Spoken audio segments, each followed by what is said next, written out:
Olá, saudações fraternas, graça e paz. Hoje é quinta-feira, dia 9 de abril de 2020, e nós, com muita alegria, estamos aqui de novo para iniciarmos mais uma devocional com as nossas famílias em casa e também com a família da fé, não é? Irmãos, nós temos orado uns pelos outros todos os dias e Deus tem atendido às nossas orações. Você percebe isso? Deus tem respondido às orações do seu povo. Então, coloque os seus pedidos ali no chat, cumprimente os seus irmãos, compartilhe a nossa devocional para que outras vidas, outras pessoas também sejam alcançadas. Ok, irmãos? Vamos cantar? A exemplo do que fizemos ontem, vamos cantar. E o cântico escolhido hoje é o que fala do nosso Senhor e Salvador Jesus como o nosso Salvador de todos os dias. Ele é o Salvador ali na cruz do Calvário, nos livrando da ira, da condenação do inferno e nos dando vida plena em abundância, relacionamento vivo com o Pai, mas Ele é o Salvador de todos os dias, né? Esse é um outro aspecto da salvação em Cristo que nós não podemos deixar de lado, e nós vamos celebrar cantando agora: meu Jesus Salvador, outro igual não há. E ali no coro ele diz que firmado estarei, sempre te adorarei. Que seja essa a nossa postura, mesmo no meio da crise, firmados estaremos para adorar o nome do Senhor em todo o tempo. Vamos cantar, irmãos? Meu Jesus Salvador, outro igual não há.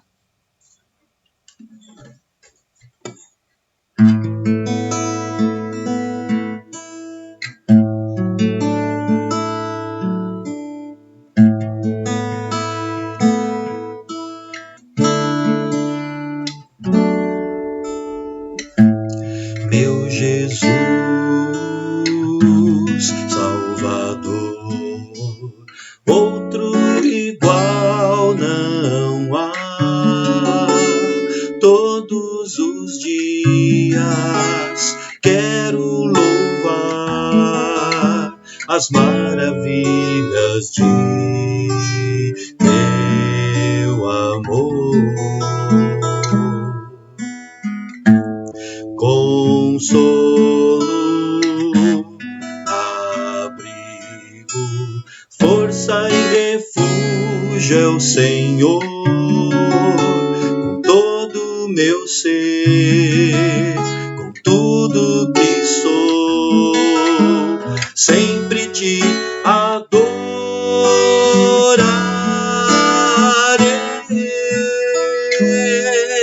Aclame ao Senhor toda a terra e cantemos poder, majestade, louvores ao Rei. Montanhas se prostrem e rujam os mares ao som de teu nome. Alegre te louvo por teus grandes feitos, firmado estarei, sempre te amarei. Incomparáveis são as promessas do Senhor.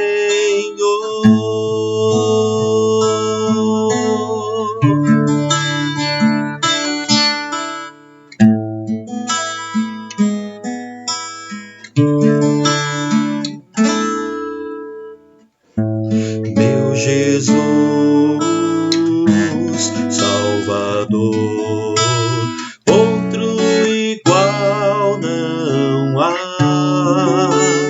Todos os dias quero louvar as maravilhas de teu amor. Consolo, abrigo, força e refúgio é o Senhor. Com todo o meu ser, com tudo que sou,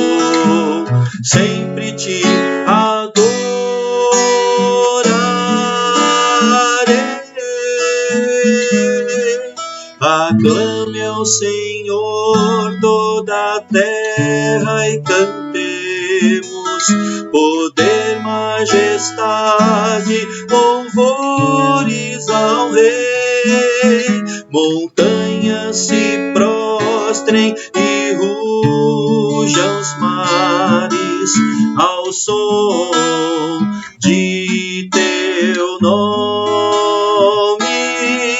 Alegre te louvo por teus grandes feitos, firmado estarei, sempre te amarei.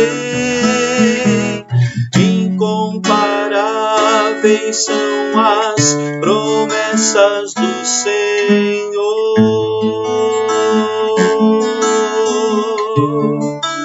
Aclame, aclame ao Senhor toda a terra e cantemos poder, majestade, louvores ao Rei.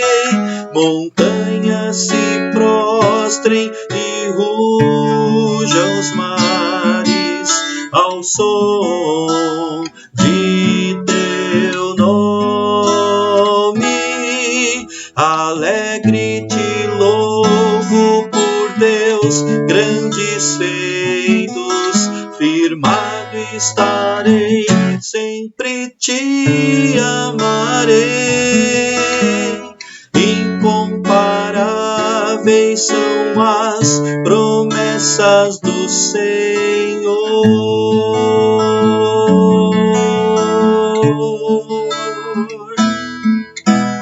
Incomparáveis são as promessas do Senhor.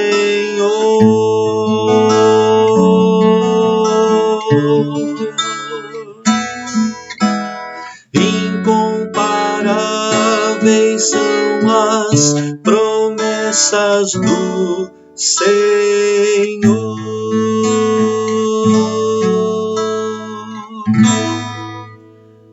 Amém, irmãos. Amém. Graças a Deus, porque podemos relembrar estas verdades preciosas da palavra do nosso Deus, acerca das promessas do nosso Deus para a nossa vida a cada dia e todos os dias. Graças a Deus. Irmãos, vamos à palavra do Senhor? Abra sua Bíblia no Evangelho de Lucas, no capítulo 22. Nós leremos do versículo 54 ao versículo 62. Eu vou repetir.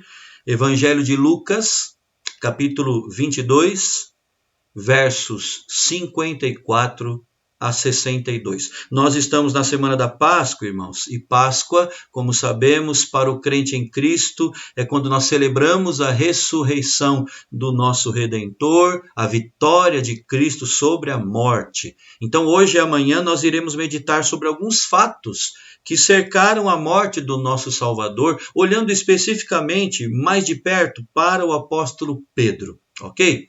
Eu vou utilizar até como base o excelente livro do reverendo Valdeci Santos, publicado pela Cultura Cristã, O Triunfo da Graça na Vida Prática. Leiamos então, irmãos, o texto sagrado, Lucas 22, a partir do verso 54, que nos diz assim: Então, prendendo-o, o levaram e o introduziram na casa do sumo sacerdote. Pedro seguia de longe. E quando acenderam fogo no meio do pátio, e juntos se assentaram, Pedro tomou lugar entre eles. Entre mentes, uma criada, vendo-o assentado perto do fogo, fitando-o, disse: Este também estava com ele. Mas Pedro negava, dizendo: Mulher, não o conheço. Pouco depois, vendo o outro, disse: Também tu és dos tais. Pedro, porém, protestava: Homem, não sou. E tendo passado cerca de 1 hora, outro afirmava, dizendo: Também este verdadeiramente estava com ele, porque também é galileu. Mas Pedro insistia: Homem, não compreendo o que dizes. E logo, estando ele ainda a falar, cantou o galo. Então, voltando-se o Senhor, fixou os olhos em Pedro, e Pedro se lembrou da palavra do Senhor, como lhe dissera: Hoje 3 vezes me negarás antes de cantar o galo. Então Pedro, saindo dali, chorou amargamente. Amargamente. Irmãos, alguém como Pedro, o discípulo que negou a Jesus, pode ser facilmente definido como covarde, como traidor ou mesmo falso, não é? Talvez o próprio Pedro tivesse essa opinião sobre si mesmo após ter negado o seu relacionamento com Cristo em 3 ocasiões consecutivas. Para piorar a situação, irmãos, o erro de Pedro, como sabemos, se tornou público. E até hoje ele é discutido nas igrejas, nas conversas, em todo lugar, é discutido agora por mim e por você.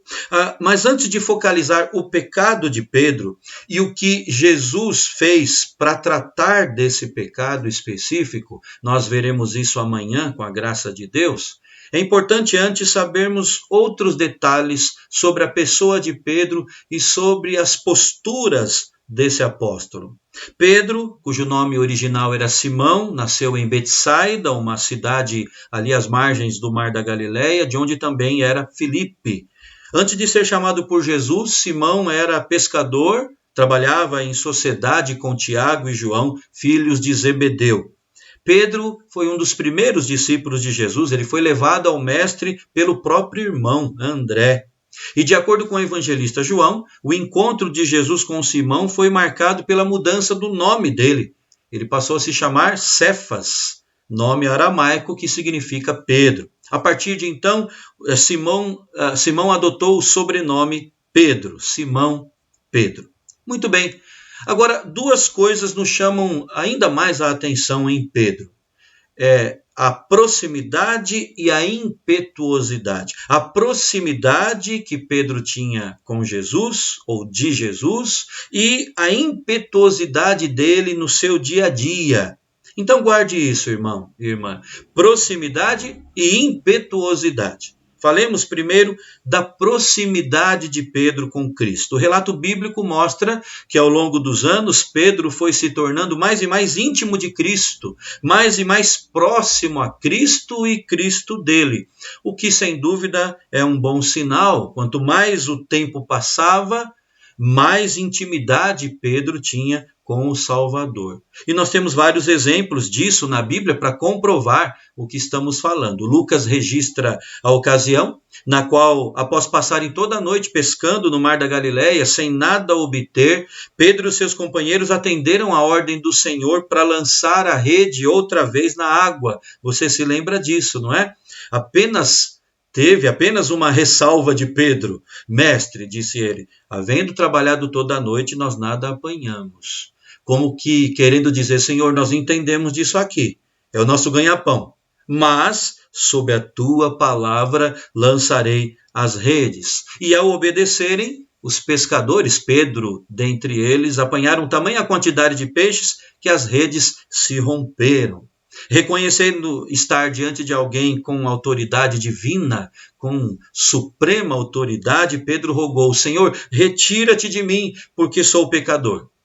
Agora, o que é significativo aqui é que Jesus não se afastou de Pedro, mas Jesus o convidou a segui-lo e a fazer parte do grupo de discípulos que se tornariam, doravante, a partir de então, pescadores de homens. E durante todo o ministério público de Cristo, Pedro desfrutou de uma proximidade privilegiada com o Mestre. Lucas registra que Jesus visitou a casa de Pedro na cidade de Cafarnaum, curou ali até a sua sogra.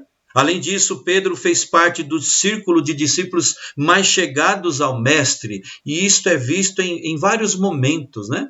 Na ocasião da cura da filha de Jairo, por exemplo, o Senhor não permitiu que alguém o acompanhasse, senão Pedro e os irmãos Tiago e João. Também na ocasião da sua transfiguração, Jesus tomou consigo somente Pedro, Tiago e João. Ao chegar a Jerusalém, Jesus pediu a Pedro e João que preparassem a sua última Páscoa com os discípulos. Por fim, já próximo à sua prisão, Pedro foi ao lugar chamado Getsêmani para orar. Jesus ordenou que os outros discípulos permanecessem orando. Jesus foi ali com Pedro, é o que eu quero dizer, e ele ordena que os outros discípulos fiquem orando à parte, enquanto ele toma consigo Pedro e os 2 filhos de Zebedeu, Tiago e João para orarem de forma mais íntima ali com ele. Foi somente aos 3 também que o Senhor revelou a angústia e a necessidade de companhia humana. Que bom saber que o nosso Salvador também teve isso, não é, irmãos? Porque ele era 100% Deus, nunca deixou de ser, mas também 100% ser humano. E ele revela a angústia dele. Ele queria ter mais alguém ao seu lado. E ele revela isso aos 3 ali, Pedro, Tiago e João, dizendo: a minha alma está profundamente triste até a morte. Ficai aqui e vigiai comigo. Contudo, irmãos, os discípulos, você se lembra também disso? Eles não conseguiram permanecer acordados, e Jesus disse a Pedro: então nenhuma hora pudestes vós vigiar comigo. Esses eventos todos, irmãos, comprovam o quão próximo Pedro esteve do Messias no período do ministério terreno do nosso Senhor. Pedro desfrutava de intimidade com Cristo na caminhada com ele, proximidade. Mas os evangelistas também relatam a impetuosidade tão característica de Pedro. Além da proximidade, agora a impetuosidade. Pedro era muito impetuoso. Mateus registra o evento quando Jesus teve de acalmar os discípulos, que, tomados pelo medo, o confundiram com um fantasma andando ali sobre as águas no mar da Galileia. E disposto a eliminar quaisquer resquícios de dúvida, Pedro se antecipou. Olha ele aqui, dizendo assim: se és tu, Senhor, manda-me ir ter contigo por sobre as águas. Pedro também foi o primeiro a responder à pergunta de Jesus sobre o que os discípulos pensavam sobre ele, não é? A confissão de Pedro representou a opinião de todos os presentes ali, quando ele disse: tu és o Cristo, o Filho do Deus vivo. Pedro ainda revelou essa impetuosidade quando, no Monte da Transfiguração, ele interrompeu a conversa entre Jesus, Moisés e Elias. Isso aqui é digno de nota, né? Pedro interrompe a conversa do Salvador, do nosso Redentor, com Moisés e Elias, propondo o seguinte: se queres, farei aqui 3 tendas, uma será tua, outra para Moisés, outra para Elias. Olha o impetuoso Pedro em ação. Como diz Matthew Henry, havia nessas palavras de Pedro, como em muitas outras intervenções dele, uma mistura de fraqueza e de boa intenção. Havia mais zelo do que discrição. Talvez, irmãos, o mesmo zelo tenha sido a razão de Pedro ter chamado Jesus à parte e reprová-lo por falar da sua morte de forma tão detalhada e trágica com os discípulos. Isso está em Mateus 17, em Marcos capítulo 8 também. A única coisa que ele obteve nessa ocasião foi uma repreensão severa por parte do mestre. A tendência impetuosa de Pedro parece ter sido a fonte motivadora para ele fazer algumas perguntas teológicas a Jesus. Veja bem, a impetuosidade dele o levou a fazer perguntas que os outros discípulos não se aventuravam a formular. Por exemplo, depois de ouvir o ensino de Jesus sobre como tratar o irmão culpado, Pedro perguntou: Senhor, talvez essa tenha sido uma pergunta que estava na mente dos demais ali, né? Mas Pedro, sempre ele, pergunta: Senhor, até quantas vezes meu irmão vai pecar contra mim que eu lhe perdoe? Até 7 vezes? Em outra ocasião, ao observar Jesus respondendo ao jovem rico, Pedro, mais uma vez, se antecipa e diz: eis que nós tudo deixamos e te seguimos, que será, pois, de nós? Lucas registra que, após Jesus contar a parábola do servo vigilante, Pedro, de novo, questionou: Senhor, o Senhor profere esta parábola para nós ou também para todos? Ao se antecipar aos outros discípulos, irmãos, Pedro, de alguma forma, assumiu a liderança sobre eles em vários assuntos. Isso fica evidente no Evangelho de João, quando, após o afastamento de muitos dos seus seguidores, Jesus se voltou para os apóstolos e perguntou assim: porventura quereis também vós outros retirar-vos? E Pedro imediatamente replicou, diz ali o texto: Senhor, para quem iremos nós? Tu tens as palavras da vida eterna, e nós temos crido e conhecido que tu és o Santo de Deus. Nesse instante, irmãos, ele agiu como representante de todo o grupo ali. Novamente, no mesmo evangelho, durante a última noite de Jesus com os discípulos, após o traidor ser indicado, Pedro interpelou o mestre dizendo: Senhor, para onde vais? Para onde vais? Mais uma vez, ele parece agir em nome dos outros discípulos, não é? É a impetuosidade de Pedro em ação. Impulsivo e impetuoso. Você pode estar se perguntando qual a razão de apontarmos aqui essas duas realidades da vida de Pedro às vésperas da Páscoa, da celebração da morte de Cristo e da sua ressurreição. Por que falarmos da intimidade de Pedro com Cristo, da proximidade dele com o Salvador e da sua impetuosidade diária, da sua impulsividade no dia a dia, né? Irmãos, a razão é que nem a intimidade de Pedro com Jesus, nem a sua impetuosidade foram suficientes para evitar que ele negasse o Mestre. Alguém tão próximo de Jesus, alguém tão impulsivo, tão impetuoso nas coisas que dizem respeito ao seu relacionamento com Cristo, nada disso evitou que ele negasse o Redentor. Aquele que publicamente confessou Jesus, aquele que recusou que o mestre lavasse os seus pés, aquele que afirmou de uma forma tão contundente: ainda que me seja necessário morrer contigo, de nenhum modo te negarei. No final, esse mesmo acabou dizendo: não conheço esse homem de quem falais. Pedro, o impetuoso, Pedro, um dos mais próximos de Cristo, fracassando na fé, e o seu fracasso se tornando público. Irmão e irmã, qualquer um de nós pode se identificar com Pedro, não é?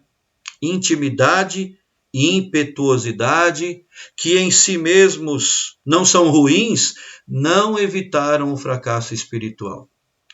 Mas algumas coisas precisam ser esclarecidas. Como eu disse no início, amanhã, com a graça de Deus, nós vamos analisar mais de perto a maneira com que Jesus tratou Pedro e cuidou dele no seu deslize, não é? No seu pecado. Mas ainda hoje, eu creio que temos alguns esclarecimentos a fazer aqui. O primeiro esclarecimento: a Bíblia afirma que a hipocrisia de Pedro foi arquitetada pelo próprio Satanás.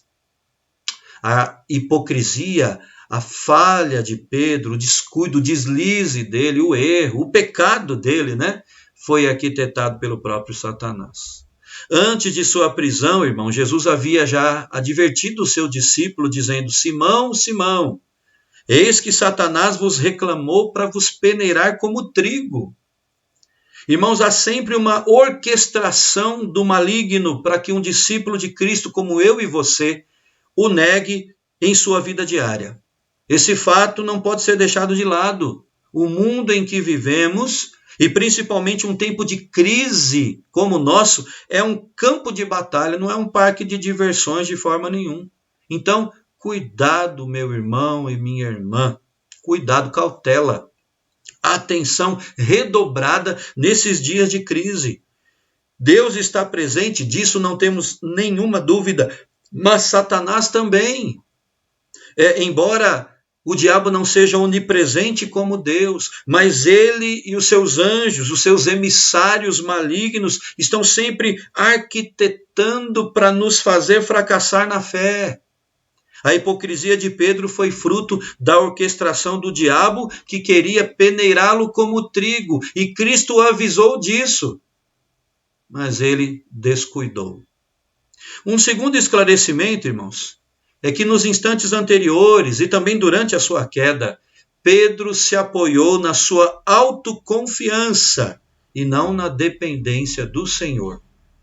Guarde isso, porque é lição para nós hoje. Pedro, nesses momentos tão decisivos do seu relacionamento com Cristo e no momento da maior crise nesse relacionamento, ele se apoiou na sua autoconfiança em si mesmo e não dependeu do Senhor. Isso fica claro ao observar como é que ele respondeu à advertência de Jesus. Palavras de Pedro: Senhor, estou pronto a ir contigo tanto para a prisão como para a morte. Está ali em Lucas capítulo 22, verso 33. A promessa de Pedro, irmãos, parecia razoável. Afinal, ele havia presenciado todos os milagres que Jesus realizara, inclusive ressuscitando a filha de Jairo. No entanto, irmãos, a força e a determinação de Pedro não foram suficientes para garantir o cumprimento dessa promessa dele. Pedro confiou demais em si mesmo. Eu quero repetir isso. Pedro confiou demais em si mesmo, nas suas percepções, não é? Quando ele devia ter confiado e dependido totalmente do Senhor. Nada nele, tudo em Cristo.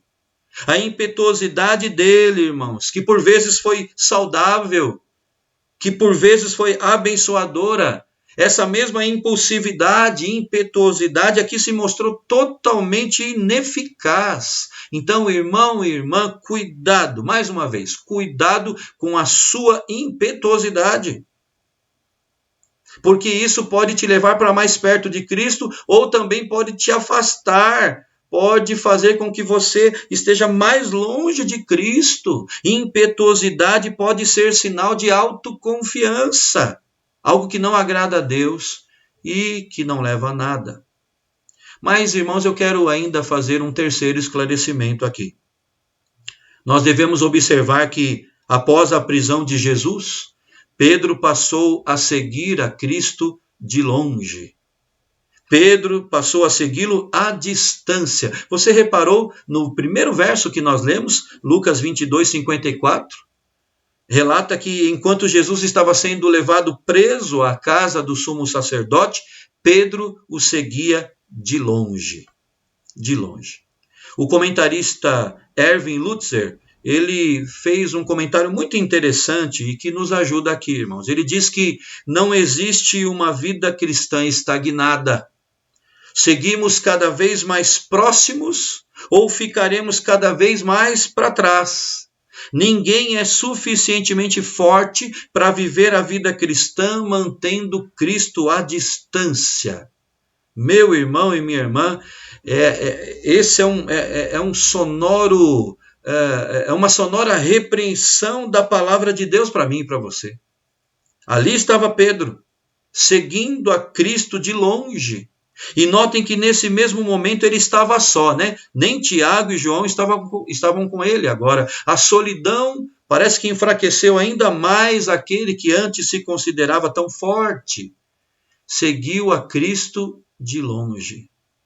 Seguir a Cristo à distância, mantendo distância, é algo trágico para mim e para você. Não é possível vivermos a vida cristã dessa forma. Ou nós estamos cada vez mais perto de Cristo, ou estamos cada vez mais longe dele. Irmãos, não há meio termo. Pode ser que na crise você esteja seguindo a Cristo de longe. Ou seja, sem intimidade, sem proximidade com o Salvador. Não é curioso isso aqui? Porque Pedro era tão íntimo de Cristo, mas agora quando chega a crise, ele segue a Cristo de longe. Então eu peço que você repense essas duas questões. A sua intimidade com Cristo e a sua impetuosidade no seu dia a dia. No seu dia a dia. Vamos orar ao Senhor agora?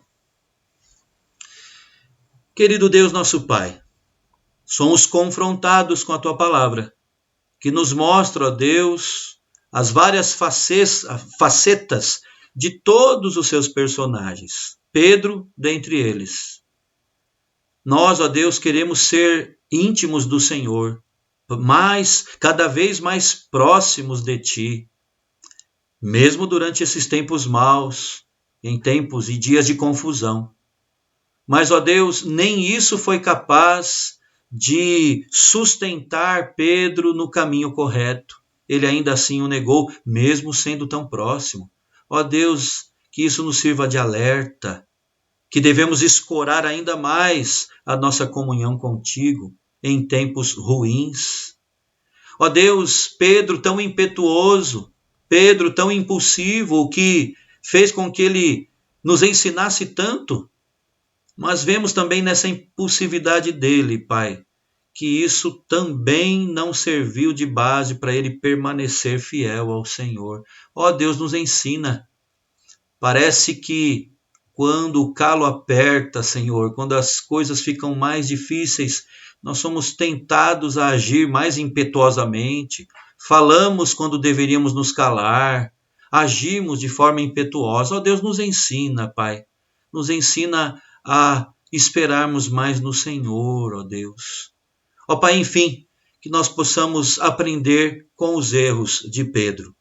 Que nós possamos, ó Deus, nesses dias que antecedem a celebração da sua morte e ressurreição, que nós possamos, ó Deus, buscar ainda mais um compromisso sério, uma comunhão contínua com o Senhor, que nos mantenha de pé, venha o que vier, que nos, ó Deus, cerque de forças mesmo quando todo o vento é contrário. Ó Deus, nos ensina nesses dias. Nós queremos ser mais próximos do Senhor. Nós oramos assim, em nome de Jesus. Amém. Amém. Irmão e irmã, como sempre nós temos feito, agora é a hora de nós clamarmos ao Senhor pela sua intervenção nas nossas vidas, né? E nesse contexto de crise, principalmente, que nós estamos vivendo. Então, junte a sua família. Me veio à mente ontem, irmãos, que talvez ainda nem todos da igreja estejam reunindo a família neste momento. Faça isso. Eu sei que existem barreiras, que existem inimigos declarados desse momento devocional, ainda mais se tratando de família reunida aos pés do Senhor. Mas eu peço que você junte esforços aí, reúna forças e junte a sua família para clamar ao Senhor neste momento. É um clamor em tempo oportuno, não é? Então, um abraço fraterno em todos vocês. Até amanhã às 20 horas, quando vamos fechar assim mais uma semana de oração, mais uma semana de devocional. Deus os abençoe em tudo.